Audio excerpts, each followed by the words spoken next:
Numbers chapter 35. And the Lord spoke to Moses in the plains of Moab by the Jordan across from Jericho, saying, Command the children of Israel that they give the Levites cities to dwell in from the inheritance of their possession. And you shall also give the Levites common land around the cities.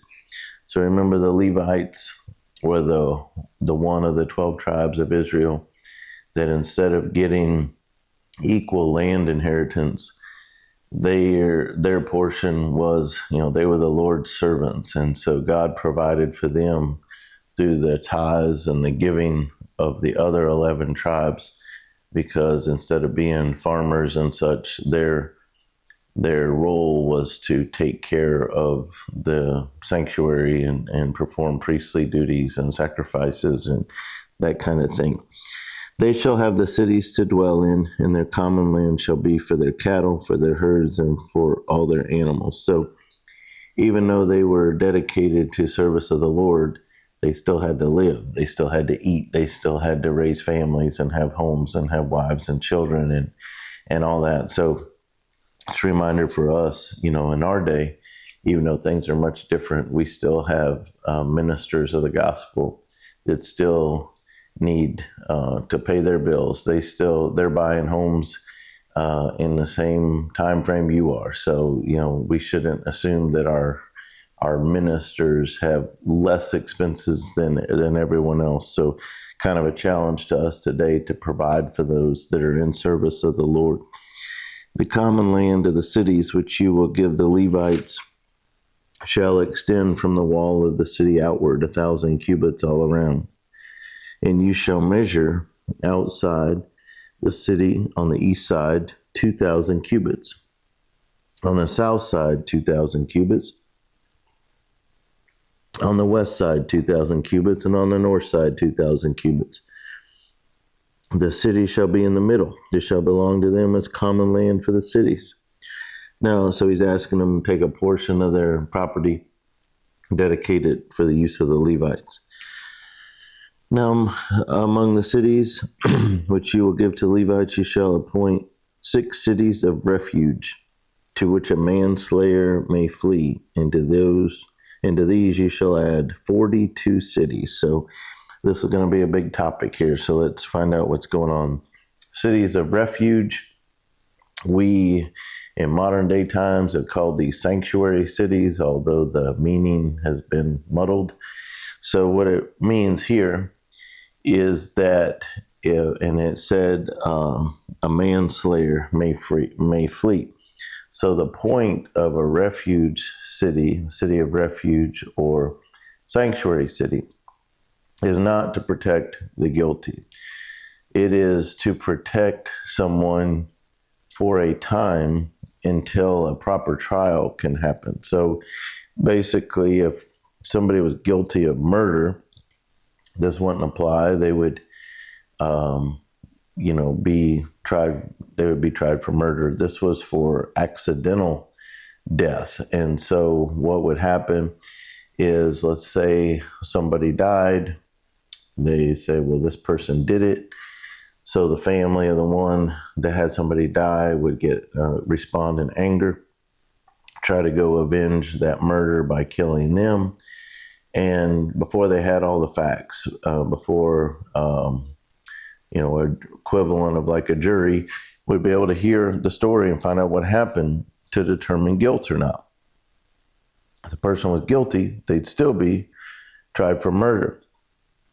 But if it was accidental, or they didn't do it, or whatever, these sanctuary refuge cities gave that person that was thought to be guilty temporary protection until the facts come together and they could be tried fairly, was the point. So that's going to come up a lot.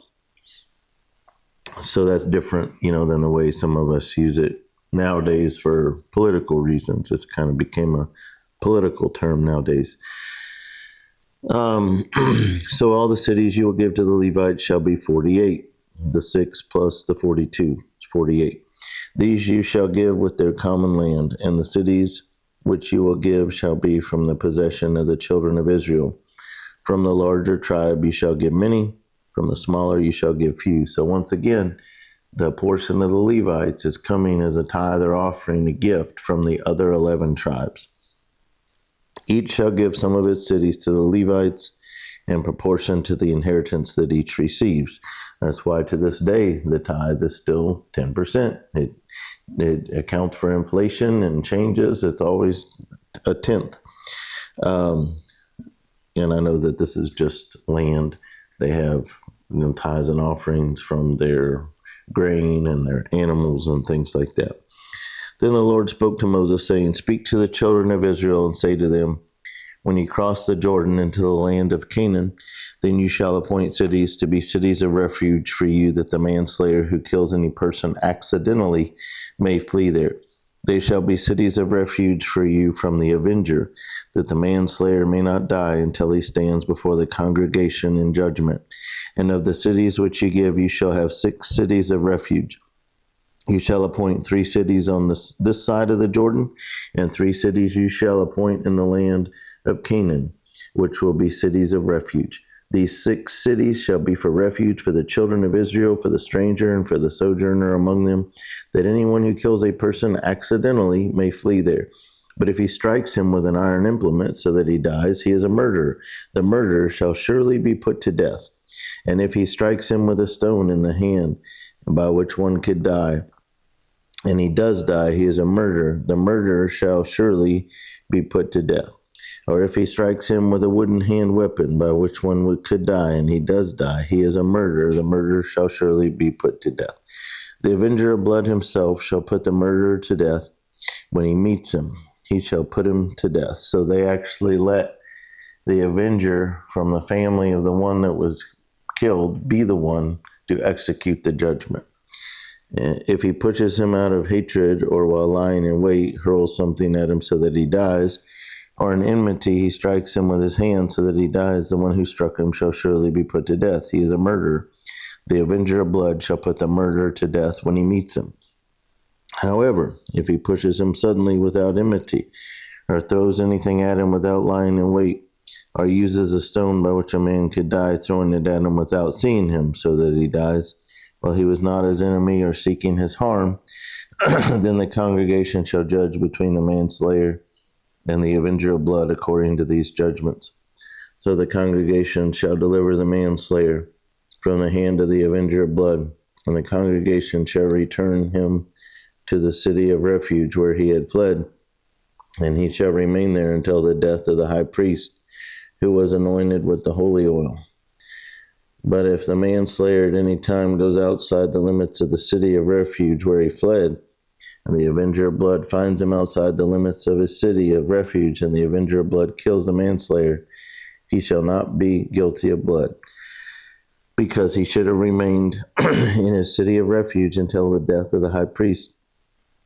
But after the death of the high priest, the manslayer may return to the land of his possession.